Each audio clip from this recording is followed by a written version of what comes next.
Amerika sal steeds 'n sleutelrol in die G20 speel en die leier van die EFF, Julius Malema, sê die Withuisvergadering het vir hom en sy party goeie blootstelling gegee.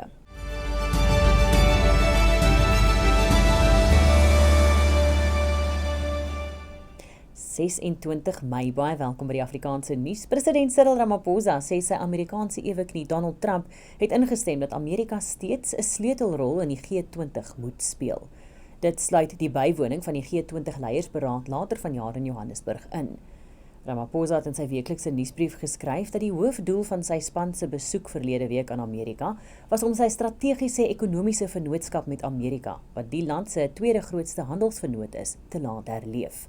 Volgens Ramaphosa was die bespreking van die Afrikaner vlugtelingkwessie 'n bysaak. Hy sê die presidentsie is tevrede met die vergadering en sê dat dit 'n grondslag vorm vir groter betrokkenheid en samewerking.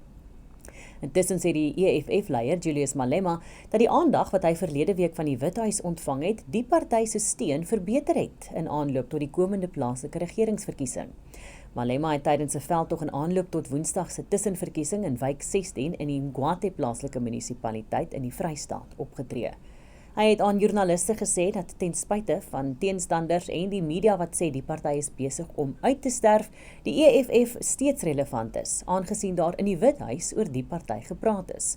Malema het weer tydens die geleentheid die omstrede lied Kill the Boer gesing.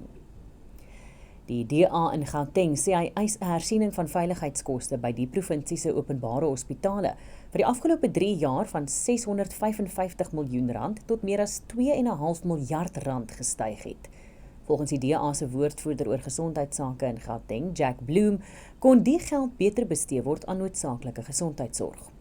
Die ALR in Nomanto Nkomoraleoko het in antwoord op 'n vraag aan die wetgewer gesê dat die verhoging die gevolg is van meer dienspunte wat opgepas moet word en 'n verhoging in die gereguleerde tariewe vir veiligheidswagte.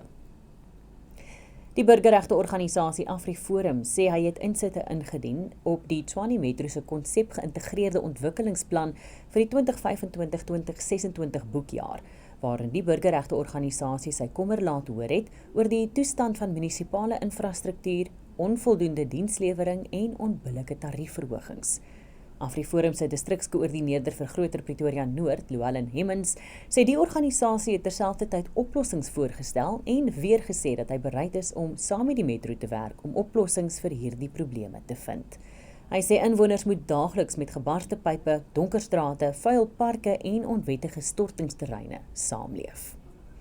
Dankie vir die saamkyk. Deel gerus die plasing met vriende en familie en volg ons op sosiale media.